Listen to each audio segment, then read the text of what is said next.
حضرت زکریا علیہ السلام اللہ کے نبی اور بنی اسرائیل کے ہادی و رہنما تھے۔ انہوں نے حضرت عیسیٰ علیہ السلام کا زمانہ پایا تھا۔ تمام انبیاء کرام کا دستور رہا ہے کہ وہ اپنے ہاتھ کی کمائی سے گزر بسر کیا کرتے تھے۔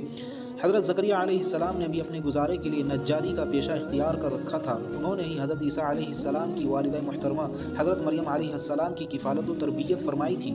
حضرت زکریا علیہ السلام بوڑھے ہو گئے تھے، لیکن انہیں کوئی اولاد نہیں تھی اور ان کے خاندان میں کوئی شخص ان کے بعد بنی اسرائیل کی رشد ہدایت کی خدمت انجام دینے والا نہیں تھا۔ اس لیے انہیں ہمیشہ یہ فکر رہتی تھی کہ میرے بعد یہ کام کون کرے گا۔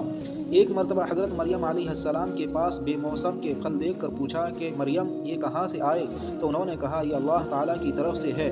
حضرت زکریا علیہ السلام نے کہا جو خدا بے موسم کے پھل دینے پر قادر ہے تو وہ بڑھاپے میں اولاد بھی دے سکتا ہے۔ چنانچہ اللہ رب العزت سے ایک نیک صالح اولاد مانگی۔ اللہ رب العزت نے ان کی دعا قبول فرمائی اور بڑی عمر میں حضرت یحییٰ علیہ السلام جیسا بیٹا عطا فرمایا۔